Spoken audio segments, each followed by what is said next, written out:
Siyawi tayo sa Panginoon, isang bagong awitin. Pagsiyawi kayo sa Panginoon, buong sandaigdigan. Awitan ang Panginoon at purihin ang kanyang ngalan. Ipahayag ang kanyang pagniligtas sa lahat ng panahon. Magsiawi kayo sa Panginoon, isang bagong awitin. Magsiawi kayo sa Panginoon, buong sandaigdigan. May pagpapasalamat sa ating mga puso, pananalig sa kapangyarihan ng Diyos. Simulan natin ang ating pagdiriwang sa ngalan ng Ama at ng Anak at ng Espiritu Santo. Amen. Ang pagpapala ng ating Panginoong Hesukristo, ang pag-ibig ng Diyos Ama, at ang pagkikipagkaisa ng Espiritu Santo, naway sumain yung lahat. At sumaiyo rin. Sa Ebanghelyo, matutunghayan po natin ang isang babaeng hentil na dahilan sa malubhang kalagayan ng kanyang anak ay lumapit sa Diyos, kay Jesus na isang Hudyo. Tayo man ay may mga daladalang mga pangangailangan. May mabibigat po tayong mga idinudulog sa Diyos. Kung kaya't lumapit tayo sa mapagpala at maawaing Panginoong Jesus Nazareno. Panginoong Jesus, sa mga pagkakataon po na kami ay nag-alinlangan sa iyong kapangyarihan, sa iyong karunungan, Panginoon, kaawaan mo kami. Panginoon, kaawaan mo kami. Sa mga pagkakataon na hinayaan namin ang aming mga pangamba at takot ang siyang bumalot sa aming buhay, Kristo, kaawaan mo kami. Kristo, kaawaan mo kami. Panginoong Jesus, sa mga pagkakataon na minaliit namin ang aming sarili at inihiwalay namin ang aming buhay, sa iyong kalooban, Panginoon, kaawaan mo kami. Panginoon, kaawaan mo kami. Kaawaan tayo ng mga pangyarihang Diyos, patawarin tayo sa ating mga kasalanan at patnubayan tayo sa buhay na walang hanggan. Amen. Manalangin tayo. Ama naming makapangyarihan, lagi mong lingapin at patnubayan kaming mga kabilang sa iyong angkan. Sa tanging pag-asa naming ikaw ang nagbibigay, kami tangkilikin mo at laging subaybayan. Sa pamamagitan ni Hesukristo kasama ng Espiritu Santo, magpasawalang hanggan. Amen. Magsiupo muna po ang lahat. Pagbasa mula sa aklat ng Henesis, sinabi ng Panginoong Diyos, hindi mainam na mag-isa ang tao. Bibigyan ko siya ng makakasama at makakatulong. Kaya lumikha siya ng mga hayop sa parang at ibon sa himpapawid. Inilapit sa tao at ipinaubaya dito ang pagbibigay ng pangalan sa mga iyon. Kung ano ang kanyang itawag, iyon ang magiging pangalan nila. Ang tao nga ang nagbigay ng pangalan sa lahat ng ibon at mga hayop, maging maamo o mailap. Ngunit wala isa man sa mga ito ang angkop na kasama at katulong niya.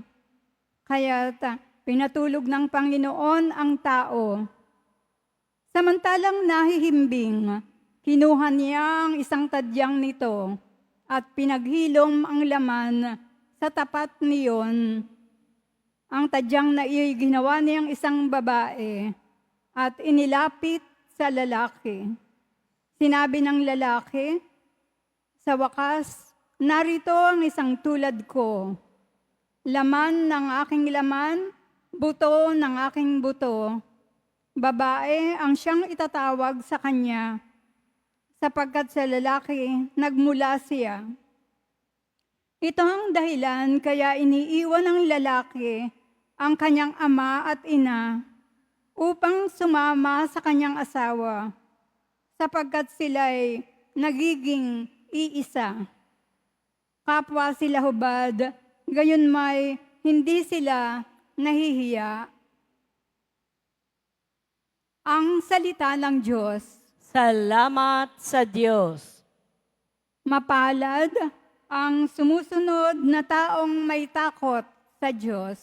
Mapalad ang sumusunod na taong may takot sa Diyos. Mapalad ang bawat tao na sa Diyos ay may takot. Ang maalab na adhikay sumunod sa kanyang utos. Hindi siya magkukulang sa anumang kailangan. Ang buhay ay maligaya at uunlad ang kanyang buhay. Mapalad ang sumusunod na taong may takot sa Diyos. Sa tahanan, ang asawa ay parang ubas na mabunga. Bagong tanim na ulibo sa may dulang ang anak niya. Mapalad ang sumusunod na taong may takot sa Diyos. Ang sinuman kung ang Diyos buong pusong susundin, buhay niya ay uunlad at laging pagpapalain. Mula sa Siyon, pagpapala nawa ng Diyos ay tanggapin at makita habang buhay, pag-unlad ng Jerusalem. Mapalad ang sumusunod na taong may takot sa Diyos. Magsitayo na po ang lahat.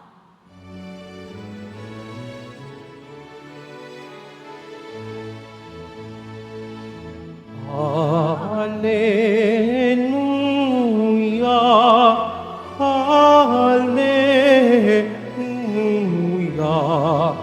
Hallelujah, Hallelujah.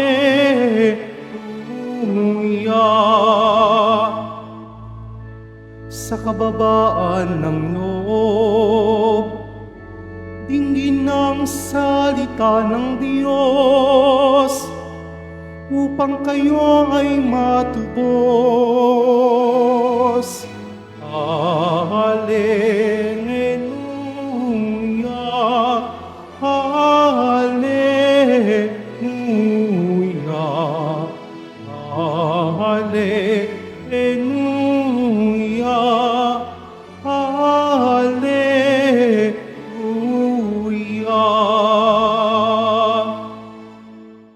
Sumainyo ang Panginoon. At sumaiyo rin. Ang mabuting balita ng Panginoon ayon kay San Marcos. Papuri sa iyo, Panginoon. Noong panahong iyon, nagtungo si Jesus sa lupain ng Tiro at tumuloy sa isang bahay doon. Ayaw sana niyang malaman ni Numan na naroon siya, subalit hindi gayon ang nangyari. Ang pagdating niya ay nabalitaan ng isang inang may maliit na anak na babaeng inaalihan ng masamang espiritu. Pumunta siya agad kay Jesus at nagpatira pa sa kanyang harapan. Ang babaeng ito'y hentil, tubo sa Syro-Phoenicia. Ipinamanhik niya kay Jesus na palayasin ang demonyo na nasa kanyang anak. Ngunit sinabi ni Jesus, kailangang busugin muna ang mga anak. Hindi dapat kunin ang pagkain ng mga anak upang ihagis sa mga tuta. Tunay nga po, Panginoon, tugon ng babae. Ngunit ang mga tuta mang nasa ilalim ng hapag ay naninimot ng mga mumong nalalaglag ng mga anak. Kaya't sinabi sa kanya ni Jesus, dahil sa sinabi mo, maaari ka nang umuwi. Iniwan na ng demonyo ang iyong anak. Umuwi ang babae at naratnan niya sa higaan ang bata. Iniwan na nga ng demonyo. Ang mabuting balita ng Panginoon. Pinupuri ka namin, Panginoong Heso Kristo. Magsipo muna po ang lahat.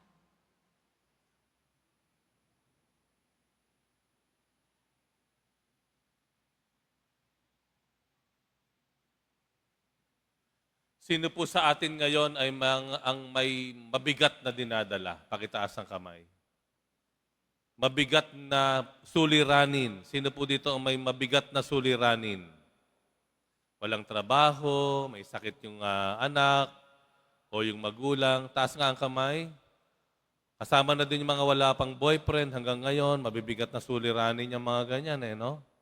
Hanggang ngayon, di ba? Ayan. Congratulations. Binabati ko po kayo dahil tama po ang pinuntahan ninyo. Meron kayong problema, may mabigat kayong dinadala, lumapit kayo sa Diyos, nagdarasal kayo, nagmimisa kayo. Tama po kayo. Alam po ninyo, mas hahangaan po natin yung babae sa Ebanghelyo. Yung babae sa Ebanghelyo. Bakit?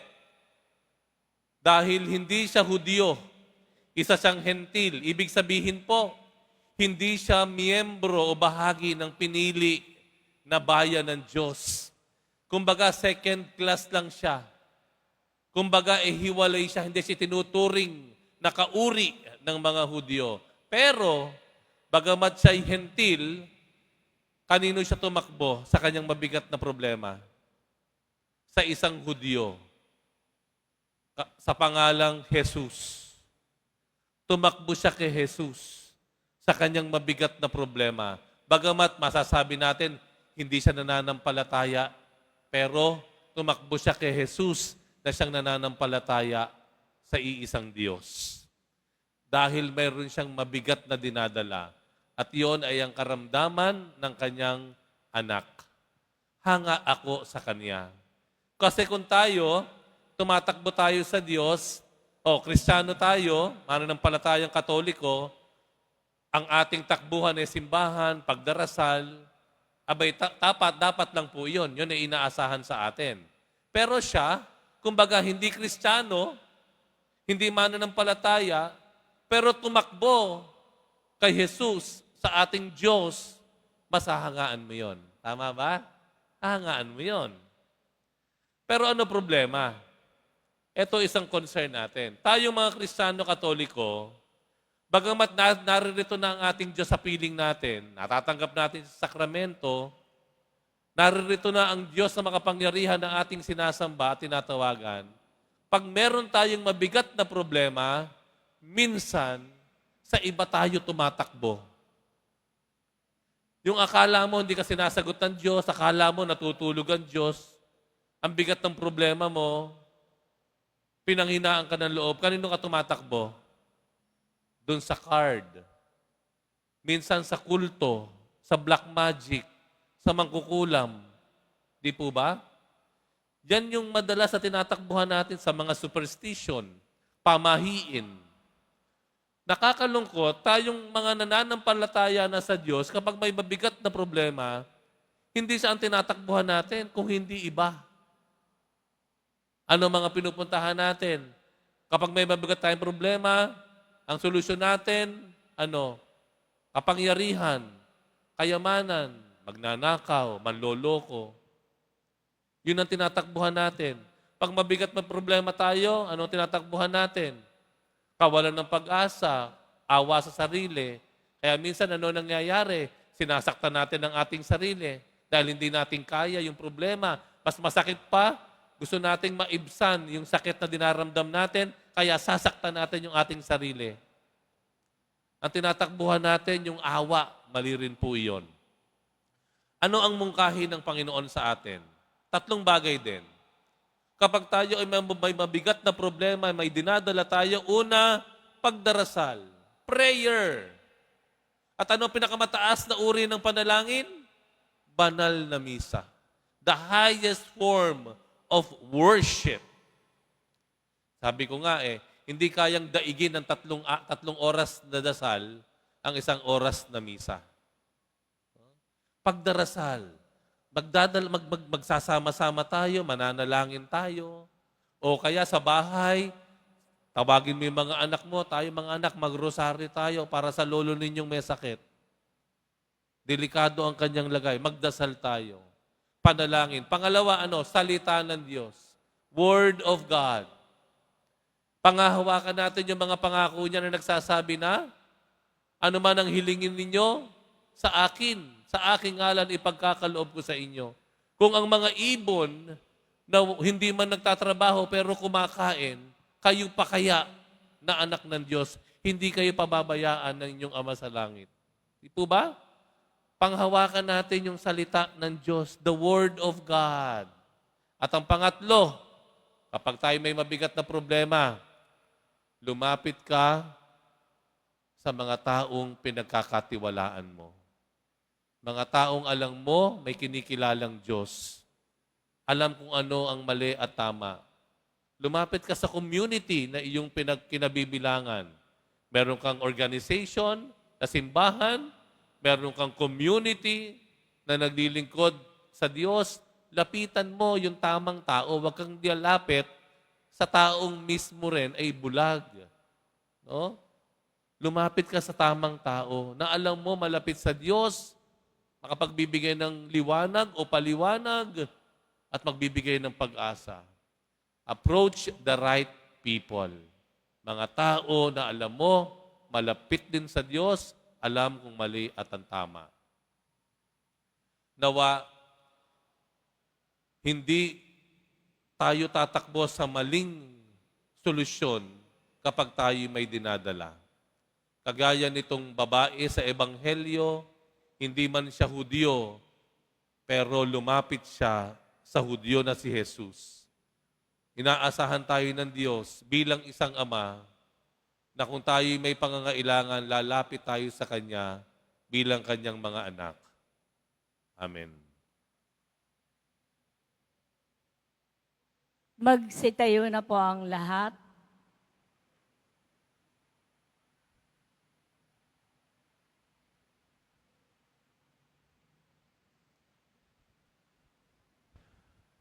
Minamahal kong mga kapatid, binuwag ni Hesukristo ang pader ng naghihiwalay sa mga Hudyo at Hentil.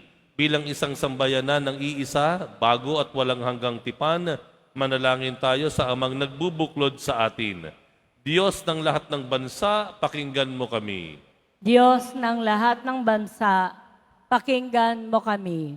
Ang simbahan sa buong daigdig, naway maging daluyan ng awa, kapayapaan, at pag-ibig ng Diyos. Manalangin tayo. Diyos ng lahat ng bansa, pakinggan mo kami. Bilang komunidad ng mananampalataya, naway hindi tayo magkahati-hati dahil lamang sa mga simple at walang kwentang dahilan ng away at hindi pagkakaunawaan. Manalangin tayo. Diyos ng lahat ng bansa, pakinggan mo kami. Ang mga inang nagiging balisa at nag-aalala tungkol sa kalusugan ng kanilang mga anak, naway huwag makalimot na tumawag kay Jesus para sa tulong at ginhawang kinakailangan. Manalangin tayo. Diyos ng lahat ng bansa, pakinggan mo kami. Ang mga may sakit at mga naghihingalo, naway makatagpo ng ginhawa sa Diyos ng pag-ibig at awa. Manalangin tayo. Diyos ng lahat ng bansa, pakinggan mo kami. Ang mga yumao na sa buhay na ito, naway magbunying walang hanggan sa tahanan ng Diyos Ama sa kalangitan. Manalangin tayo. Diyos ng lahat ng bansa, pakinggan mo kami. Sa ilang sandali ng katahimikan, ating ipanalangin ang iba pang mga pangangailangan ng ating pamayanan. Gayon din ang mga intensyon na iniaalay sa ating misa sa araw na ito at isama rin natin ang ating mga pansariling kahilingan. Manalangin tayo. Diyos ng lahat ng bansa, pakinggan mo kami. Makapangyarihang Diyos, aming kanlungan at lakas, nais mo na kami ay maging iisang sambayanan. Maging bukas nawa ang aming kalooban sa pangangailangan ng iba. Hinihiling namin ito sa pamamagitan ni Kristong aming Panginoon. Amen. Magsipo muna po ang lahat.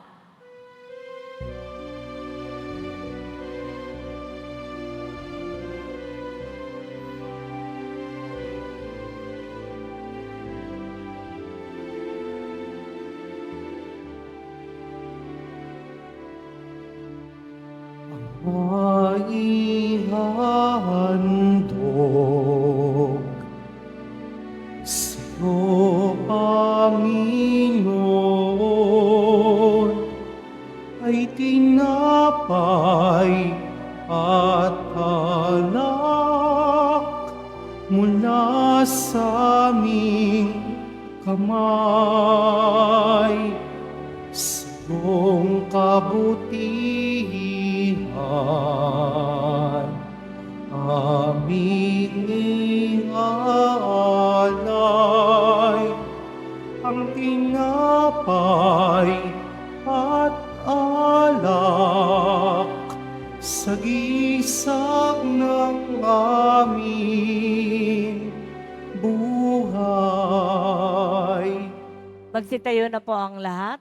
Manalangin kayo mga kapatid upang ang paghahain natin ay kalugdan ng Diyos amang makapangyarihan. Tanggapin nawa ng Panginoon itong paghahain sa iyong mga kamay, sa kapurihan niya at karangalan sa ating kapakinabangan at sa buong sambayanan niyang banal. Ama naming lumikha, ang pagkait-inuming narito ay iyong ginawa upang mapalakas kaming mga mahihina. Ipagkaloob mong ito ay aming mapagsaluhan bilang pakikinabang sa buhay mong pangmagpakailanman. Sa pamamagitan ni Hesukristo kasama ng Espiritu Santo, magpasawalang hanggan. Amen. Sumainyo ang Panginoon. At sumaiyo rin. Itaas sa Diyos ang inyong puso at diwa. Itinaas na namin sa Panginoon. Pasalamatan natin ang Panginoong ating Diyos. Marapat na siya ay pasalamatan. Ama naming makapangyarihan, tunay ngang marapat na ikaw ay aming pasalamatan. Sa iyong paglingap at kagandahang loob, ang tao ay nilikha mo at pinangasiwa sa sansinukob. Sa hangad mong siya'y iwastong lubos, siya'y pinagdusa mo sa kanyang pagtalikod.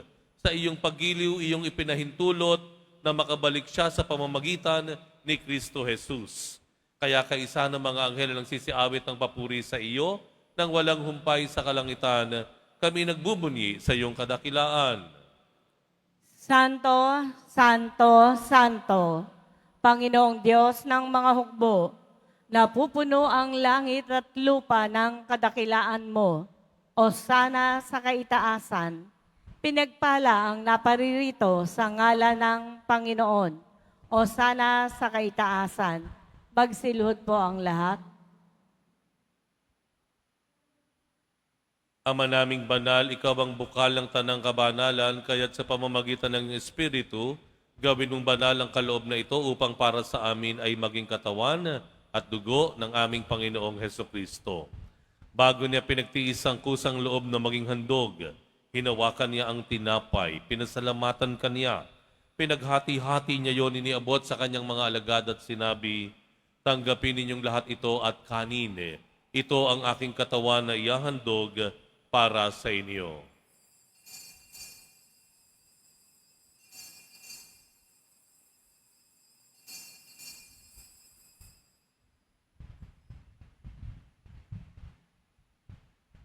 Gayon din naman nung matapos ang hapunan, hinawakan niya ang kalis, muli kanyang pinasalamatan.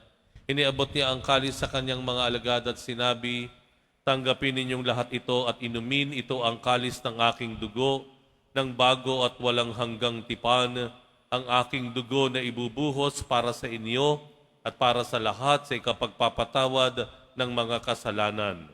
Gawin ninyo ito sa pag-alala sa akin.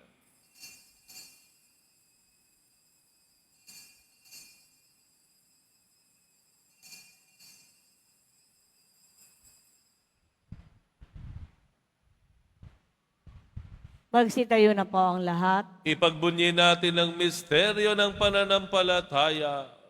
Si Kristo'y namatay, si Kristo'y nabuhay, si Kristo'y babalik sa wakas ng panahon. Ama, ginagawa namin ngayon ang pag-alala sa pagkamatay at muling pagkabuhay ng iyong anak, kaya't iniaalay namin sa iyo ang tinapay na nagbibigay buhay at ang kalis na nagkakaloob ng kaligtasan. Kami nagpapasalamat dahil kami iyong minarapat na tumayo sa harap mo para maglingkod sa iyo. Isinasamo namin kaming magsasalo-salo sa katawan at dugo ni Kristo ay mabuklod sa pagkakaisa sa pamamagitan ng Espiritu Santo. Ama, lingapin mo ang iyong simbahang laganap sa buong daigdig. Puspusin mo kami sa pag-ibig kaisa ni Francisco na aming Santo Papa at ni Jose na aming Arsobispo at ang Tanang Kaparian. Alalahanin mo rin ang mga kapatid naming nahimlay na may pag-asang sila'y muling mabubuhay, gayon din ang lahat ng mga pumanaw. Kaawaan mo sila at patuloyin sa iyong kaliwanagan. Kaawaan mo at pagindapatin kaming lahat na makasalo sa iyong buhay na walang wakas. Kaisa na mahal na Birheng Maria na Ina ng Diyos, ng kabiyak ng puso niyang si San Jose.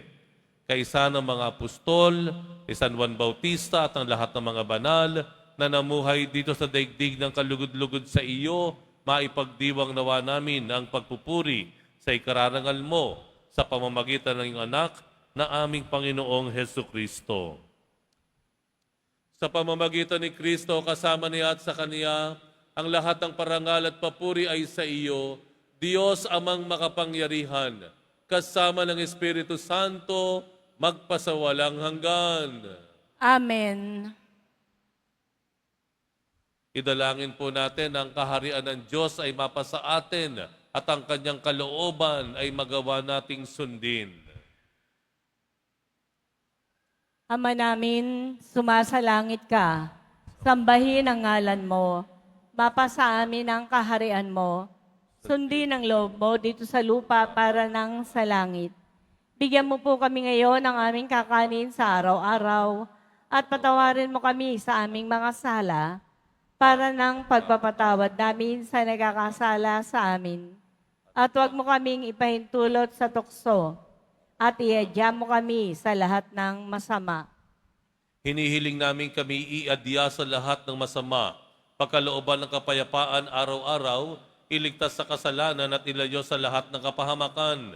Samantalang aming pinananabikan ang dakilang araw ng pagpapahayag ng tagapagligtas naming si Hesu Kristo. Sapagkat iyo ang kaharian at ang kapangyarihan at ang kapurihan magpakailanman. Amen. Panginoong Hesu Kristo, sinabi mo sa iyong mga apostol, kapayapaan ang iniiwan ko sa inyo, ang aking kapayapaan ang ibinibigay ko sa inyo. Tunghayan mo ang aming pananampalataya at huwag ang aming pagkakasala. Pagkalooban mo kami ng kapayapaan at pagkakaisa ayon sa iyong kalooban, kasama ng Espiritu Santo magpasawalang hanggan. Amen. Ang kapayapaan ng Panginoon ay laging sumainyo. At sumaiyo rin. Magbigayan kayo ng kapayapaan sa isa't isa.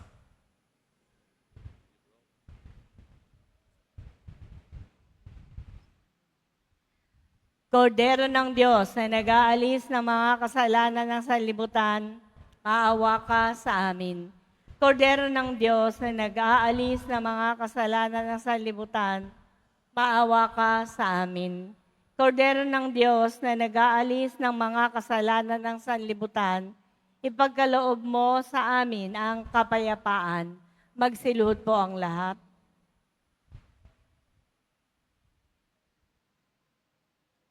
Ito ang kordero ng Diyos, itong nag-aalis ng kasalanan ng sanlibutan, mapalad ang mga inaanyayahan sa kanyang piging.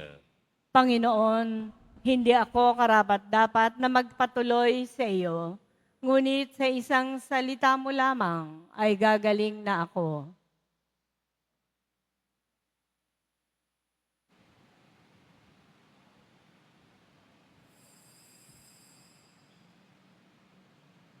Para po sa lahat ng tatanggap ng banal na komunyon, sasagot po tayo ng amen. Pagkasabi po ng pare o ng lay ministers ng katawan ni Kristo at isubo po agad sa bibig bago umalis sa harapan ng pare o ng lay ministers. Sumunod po tayo at maraming salamat po.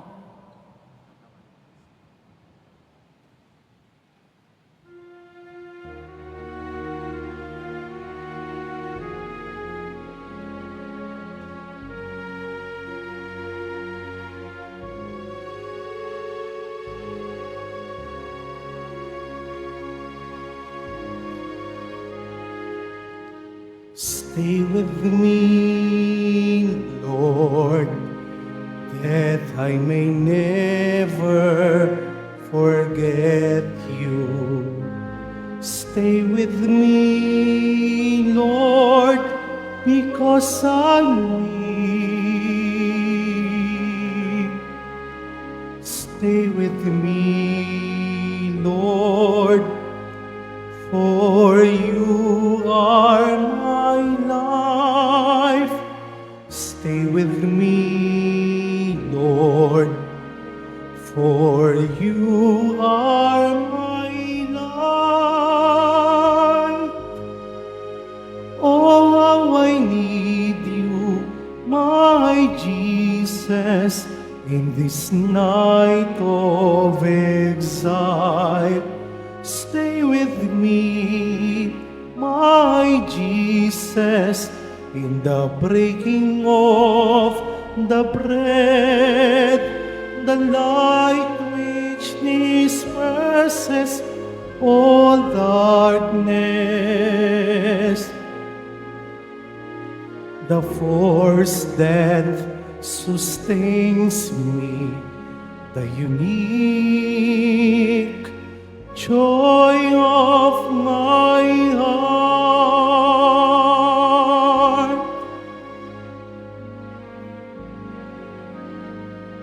Stay with me, Lord, to show me your will.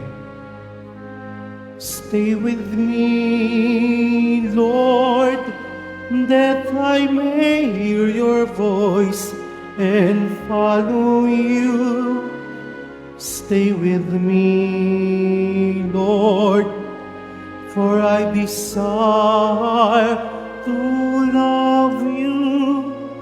Stay with me, Lord, if you wish me to be faithful to you.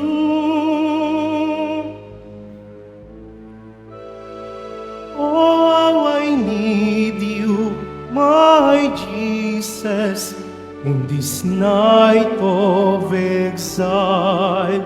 Stay with me, my Jesus, in the breaking of the bread, the light which disperses all darkness,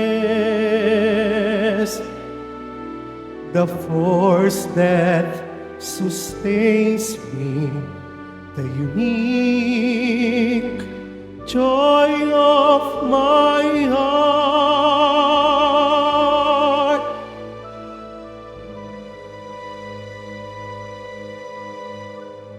The unique joy of my heart.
Mga paalala po sa mga nagsisimba. Pagkatapos po ng misa, wiwisikan po ang lahat ng banal na tubig. Pinakikiusapan po ang lahat na manatili lamang muna po sa inyong mga lugar at tanging sa Quezon Boulevard o sa Plaza San Juan lamang po ang labasan ng lahat. Sumunod po tayo. Maraming salamat po sa inyong pagdalaw at magsisimba sa Basilica Menor at Pambansang Dambana ni Jesus Nazareno.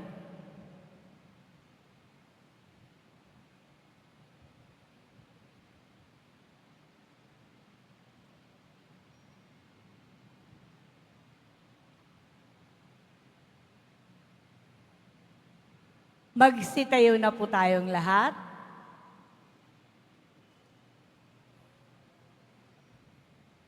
Manalangin tayo.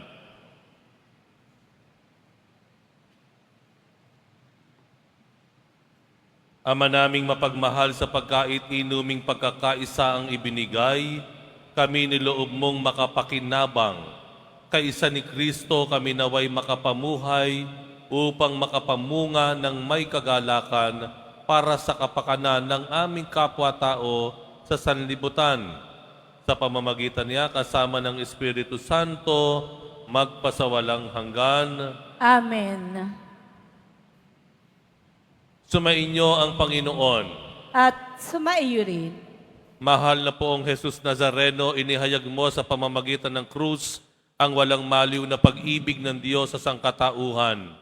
Pakinggan mo ang kahilingan lalo na para sa mga nangangailangan ng iyong tulong at awa. Makamtan nawa namin ang iyong kasagutan ng may utang na loob na tinatanaw. Basbasan din po ninyo itong mga imahen at dasalan upang lalo kaming manalangin at magtiwala.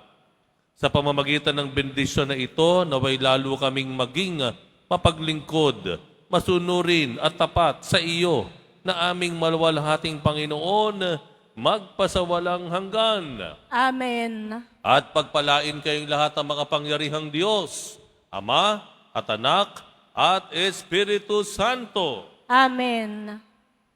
Kumayo kayong taglay ang kapayapaan ng poong Jesus Nazareno. Salamat sa Diyos.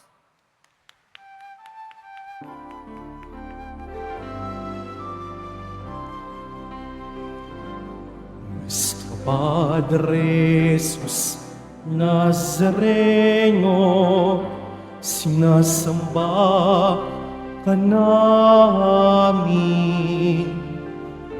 Pinipinto ka namin. Paral mo ang aming buhay at kaligtasan. Nuestro Padre Jesus Nazareno, iligtas mo kami sa kasalanan. Ang krus mong pinamatayan ay sagisag ng aming kaligtasan. Nuestro Padre Jesus Nazareno, dinarangal ka namin.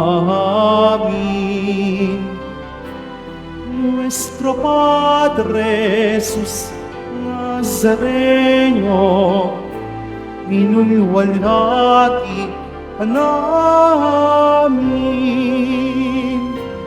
Nuestro Padre Jesus Nazareno, dinarangal ka namin. Nuestro Padre Jesus Nazareno, minulwalhati ka namin.